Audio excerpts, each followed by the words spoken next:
Assalamualaikum Boboto, salam dunia. Saya doakan di hari ini teman-teman semua selalu dikasih kesehatan dan keselamatan dalam menjalani segala aktivitasnya. Amin. Baik Boboto, langsung kita update informasi Persib Bandung terbaru dan melanjutkan video saya tadi siang mengenai beberapa pertanyaan dari teman-teman Boboto yang mungkin belum kita bahas di video sebelumnya gitu ya. Jadi di video kali ini mudah-mudahan beberapa pertanyaan dari teman-teman semua bisa terjawab. Langsung saja, ini masih mengenai beberapa pemain Persib yang cedera yang memang tidak ada kabarnya sama sekali dimanapun. Nah, ini saya coba kasih bocoran-bocoran teman-teman setelah saya juga tanya-tanya gitu ya. Jadi yang pertama kita bahas dulu salah satunya Febri Haryadi.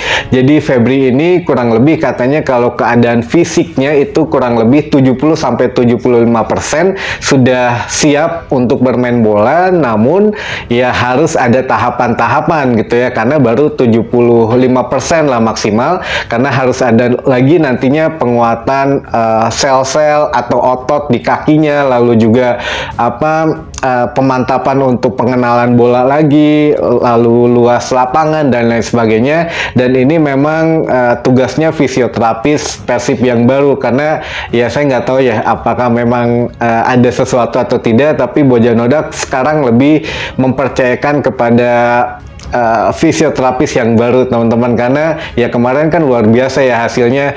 DDS saja yang dari pertama cedera itu agak lama, ketika didatangkan Geraldo ini memang agak sedikit mengubah keadaan gitu ya. Jadi ya fisioterapis yang baru ini kita harus akui untuk perannya itu besar banget teman-teman. Nah, ini untuk Febri sendiri kembali lagi ke tadi, jadi sudah 75% ya, sesuai dengan prediksi kita di awal musim. Ya mungkin bermain di putaran kedua itu juga mungkin belum bisa main full ya. Jadi ya mudah-mudahan lah, kita doakan yang terbaik saja. Ya istirahatnya juga sudah mulai sudah mulai dibiasakan untuk pengenalan bola lah, jadi mungkin tidak lama lagi ya. Sampai kapannya kita juga belum bisa mastiin teman-teman. Hanya itu informasi yang saya punya mengenai Febri, setidaknya sudah 75%, alhamdulillah gitu ya.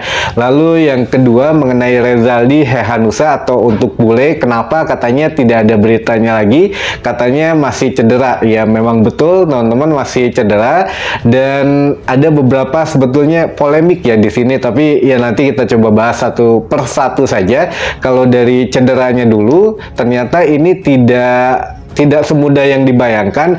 Pernah sempat sembuh kemarin, namun bulan kemarin lah tepatnya, tapi ya itu kambuh lagi teman-teman. Ternyata memang ada sedikit masih mengeluarkan cairan-cairan lah katanya. Jadi harus, saya nggak tahu nih, katanya memang harus ada tindakan lebih lanjut, tapi nggak tahu operasi, nggak tahu di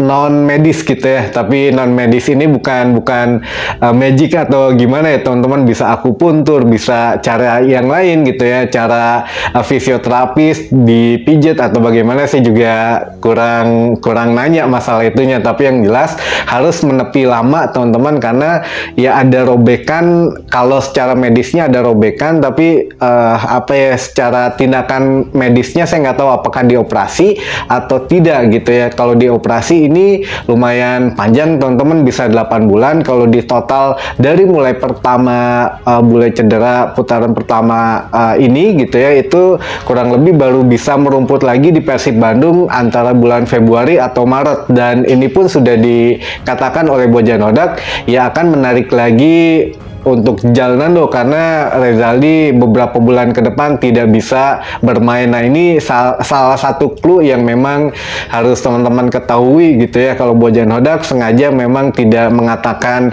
sakit apa, karena ya takut Boboto khawatir mungkin gitu ya. Jadi hanya dikatakan beberapa bulan ke depan tidak bisa bermain kalau untuk bule menurut Bojanodak gitu. Tapi setelah saya tanya, katanya ya memang ada masih masih di lututnya tuh apa ya, kadang bengkak, kadang sembuh, kadang katanya ada apa yang nggak nyaman.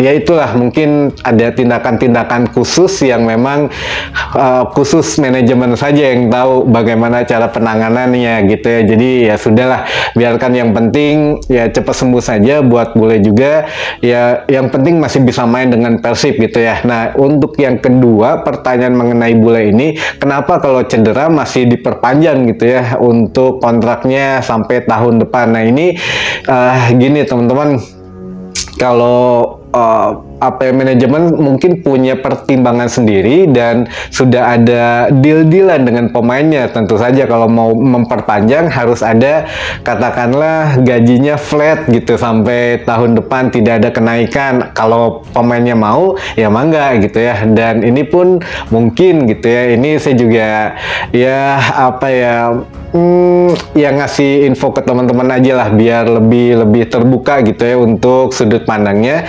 Ya pemain misalkan ditawarin gaji segini, kontraknya segini, tapi jangan ada kenaikan gitu ya di tahun depan. Oke, pemain setuju, manajemen setuju, ya udah tanda tangan perpanjangan kontrak. Nah, tapi kalau kejadian kayak gini, ya tetap manajemen harus mengobati, harus ini, harus itu. Jadi ada ya win-win solution. Jadi pemain juga atau bule sendiri ya nggak menanggung sendiri lah untuk resiko cederanya, masih diobati oleh manajemen. Manajemen juga kan kalau cepat sembuh ya cepat nerima servis dari bule lagi gitu ya untuk bermain di Persib Bandung. Jadi ya memang semakin cepat penanganannya semakin membantu Persib Bandung juga untuk segera tampil lebih baik lagi di Liga 1 tentu saja.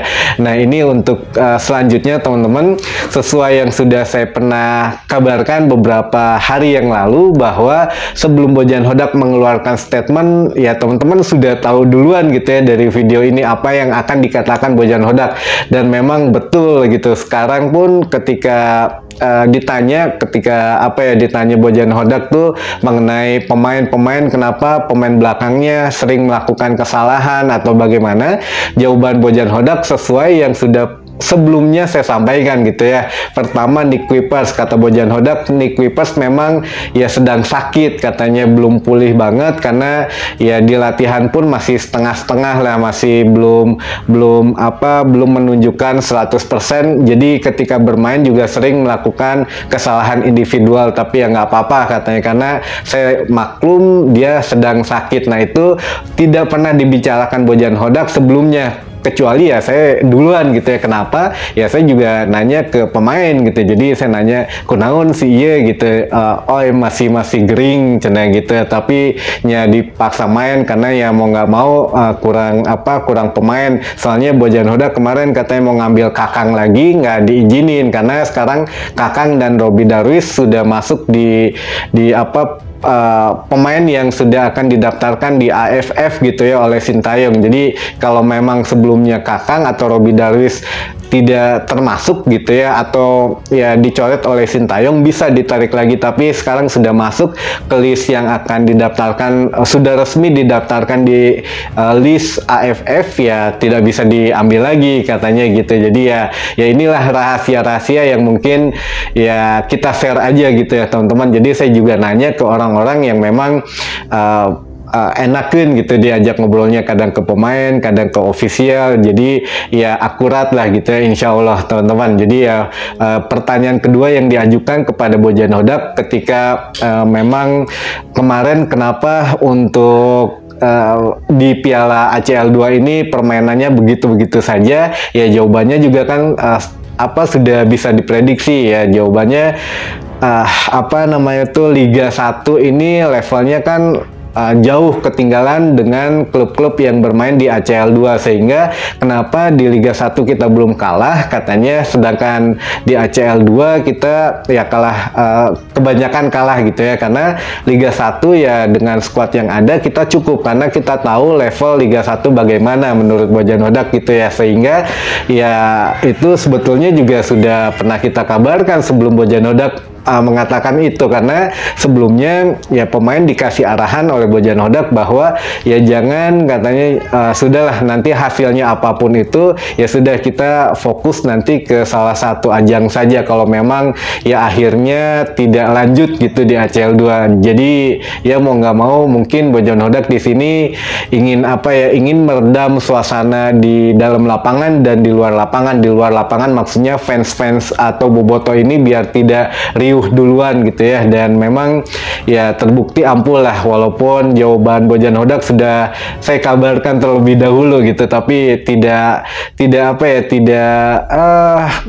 tidak berpengaruh banyak sebetulnya, hanya sekedar tahu oh ternyata memang begini gitu yang akan dikatakan Bojan Hodak. Dan ya nantilah kalau untuk masalah pertanyaan yang lain mengenai bursa transfer atau pemain siapa yang ini yang out atau yang in, nah ini sesuai yang saya sudah kemukakan saja ketika bursa transfer dibuka baru kita bahas masalah itu gitu ya. Jadi biarkan saja pemain sekarang sedikit berkonsentrasi lagi di Liga 1 dan ya kita nikmatin lah beberapa laga di bulan Desember ini teman-teman, karena penting juga, karena ya di klasmen kita sudah digeser oleh tetangga gitu teman-teman. Jadi ya kita harus konsentrasi naik lagi peringkatnya di tabel klasmen Liga 1 teman-teman. Baik, mungkin itu dulu saja informasi yang bisa saya sampaikan di hari ini. Mudah-mudahan menambah informasi dan wawasan teman-teman boboto semua. Sampai ketemu lagi di informasi selanjutnya. Wassalamualaikum boboto, salam dunia.